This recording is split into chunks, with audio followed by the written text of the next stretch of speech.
The exclusive boat trip along the hippo-crowded deck swimming pool of the famous Kazinga Channel River. Here at Queen Elizabeth National Park, a total of 95 mammal species are recorded, and amazingly 60% share a habitat. We bring to you the best from Uganda, the part of Africa.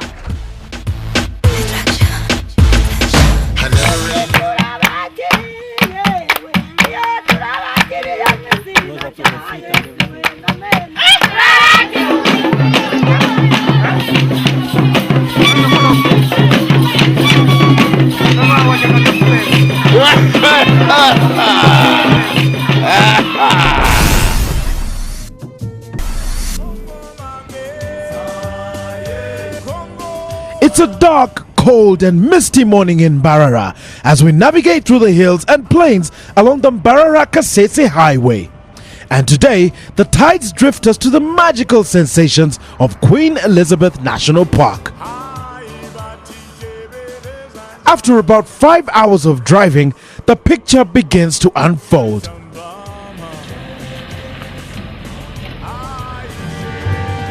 (1,978 square kilometers southwest of Uganda lies Queen Elizabeth National Park, Uganda's most popular and accessible savanna reserve.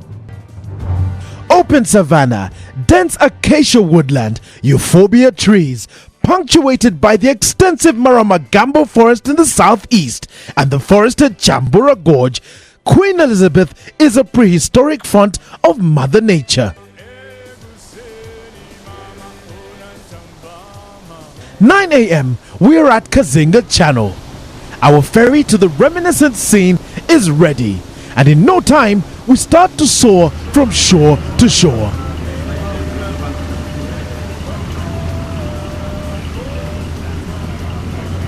Although our brains had been working slowly through the fog of sleep deprivation, keenness now dominates our beings. This is not the time or place to answer to nature's call. At least, not this kind. Yonder, an exceptional mass choir welcomes us. Birds, typical of greeting the new day with praise, these songsters make merry, perhaps in honor of their maker. Over 640 bird species have been documented to abound in Queen Elizabeth National Park. In fact, this is the highest total number of birds registered anywhere else in the world. Among them are the common white-bellied cormorants and the pink-backed pelicans, often flocking to the sandbank near the Channel River. Waterbirds are plentiful too, particularly the water-thick-knee and the yellow-billed stork. What an ordaining tribute to the park's earliest explorers.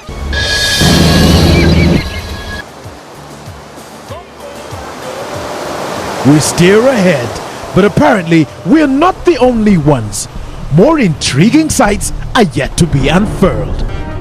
Hippos, the world's second heaviest mammals on Earth, weighing up to 3.5 tons. How they manage to support themselves on not so generously sized feet leaves a string of questions that only their maker can answer. Sensitive to heat, hippos spend more than 24 hours in water, submerged for 5 to 6 minutes, which raises up a question. Can hippos swim?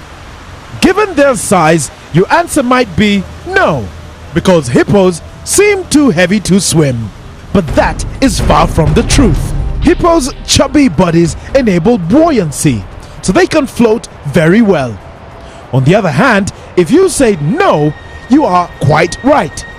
Hippos do not really swim. Their method of travel is very simple. They walk or glide if underwater.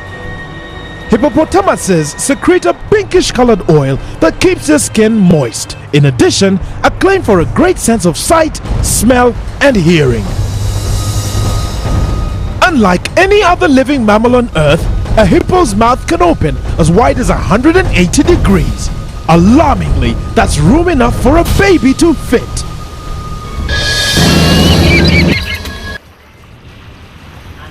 Just a few yards away, another eye-catching encounter. We get closer, and our guide informs us that elephants in this territory do not only survive on foliage.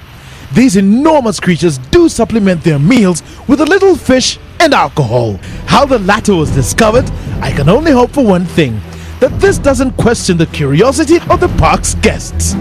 After all, I've heard alcohol holds curative components, or better yet, the exceeding value of a balanced diet.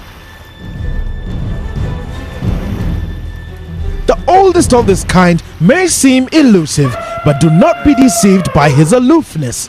Behind that mask lies an esteemed treasure, a sharp memory, possibly that greater than some human beings. Usually active for up to 20 hours, elephants plan their time, and yes, elephants make time to bond as well. It's the first time I've seen hippopotamus and elephant and water buffalo and crocodile. I'm amazed that they live all together. I think the scenery. It's beautiful. I actually grew up in a beautiful part of the United States, and this is in high competition. It's just gorgeous.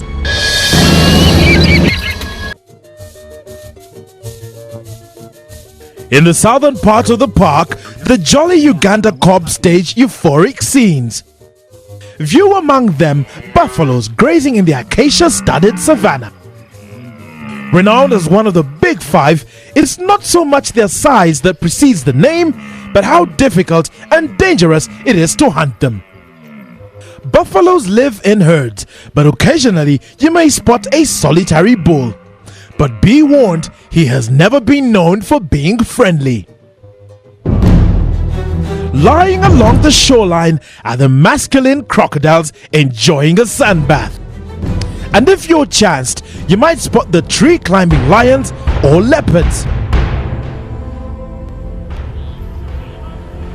To my amazement, man, the least I would expect to find within close proximity with intolerant creatures, goes about with his business on just the same stretch of the river. Maybe an evidence of the science that asserts that man belongs to the animal kingdom, a classic case of an ecosystem. The peak of our 2-hour boat cruise along the Kazinga Channel wound up at the local salt mines of Lake Katwe. Formed about 8,000 to 10,000 years ago, the lake is one of the largest salt mines in Uganda. But this is not just any other ordinary lake. Unlike the ring explosion craters, which are dry in nature, Lake Choga registers unique characteristics. Believed to have 35 streams on its sides, the depression is surrounded with permeable rocks from which rainwater is drawn to the lake. In the main lake, there are some small vents or small holes, so the fresh water, which doesn't taste salty, it is tasteless, penetrates through those small vents, goes down 400 meters in the middle of the lake. 400 meters, there is a mother rock of sodium chloride, which is present in a solid form. So that fresh water dissolves that rock down, and this is a volcanic area. We expect pressure down, which forces that water, after leaking on the sodium chloride rock, then the water changes to another solution, which is called saline water or brine. So that brine underneath, it is pushed by pressure through the upthrust force, and then it comes back into the main lake. So that water that you see in the main lake, it is from underneath mixed with rainfall water.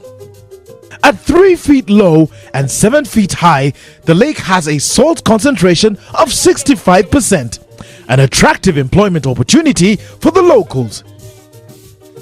The salt mines have been subdivided and distributed to different ethnic groups in Uganda.